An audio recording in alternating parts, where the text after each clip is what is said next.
রাসূল সাল্লাল্লাহু আলাইহি সাল্লাম বলেছেন, সেই মুসলিম যার জিহ্বা ও হাত হতে সকল মুসলিম নিরাপদ, প্রকৃত মুজাহিদ। অর্থাৎ কারো কথার দ্বারা কেউ যাতে কষ্ট না পায়, এখানে জিহ্বার কথা বলা হয়েছে। অর্থাৎ আপনার জিহ্বা দ্বারা যেন অন্য কোনো মুসলিম কষ্ট না পায় এবং আপনার হাত দ্বারা যেন কোনো মুসলিমের ক্ষতি না হয়। এরকম মানুষকে, যারা কাউকে কথার আঘাত দেয় না বা কাউকে ক্ষতি করে না, এরকম মানুষকে আল্লাহ তাআলা পছন্দ করেন এবং এদেরকে প্রকৃত মুজাহিদ বলা হয়েছে।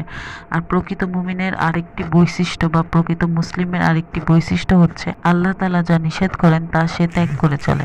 অর্থাৎ আল্লাহ তাআলা যে জিনিসগুলো নিষেধ করেছেন এবং যে জিনিসগুলোকে থেকে বিরত থাকতে বলেছেন, সেই জিনিসগুলো সবসময় প্রকৃত মুসলিম এড়িয়ে চলবে এবং তা থেকে নিজেকে বাঁচিয়ে রাখবে এবং অন্যকে বেঁচে থাকার জন্য পরামর্শ দিবে। রাসূল সাল্লাল্লাহু আলাইহি সাল্লামকে এক সাহাবী জিজ্ঞেস করলেন যে, হে আল্লাহর রাসূল, ইসলামের কোন জিনিসটি উত্তম?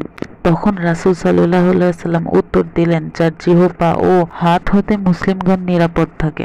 রাসূল সাল্লাল্লাহু আলাইহি সাল্লামকে আরেকজন সাহাবী জিজ্ঞেস করলেন, ইসলামের কোন জিনিসটি উত্তম? তিনি তখন উত্তর দিলেন, তুমি খাবার খাওয়াবে এবং চেনা অচেনা সকলকে সালাম দিবে। অর্থাৎ মানুষকে খাবার খাওয়ানো অতি উত্তম একটি কাজ এবং মানুষকে সালাম দেওয়া সেটা অতি উত্তম একটি কাজ। যে আগে সালাম দেয় সে অহংকার মুক্ত থাকে। ইসলামে বলা হয়ে থাকে যে যে আগে সালাম দেয় সে সওয়াবও বেশি পায় এবং সে অহংকার মুক্ত থাকে।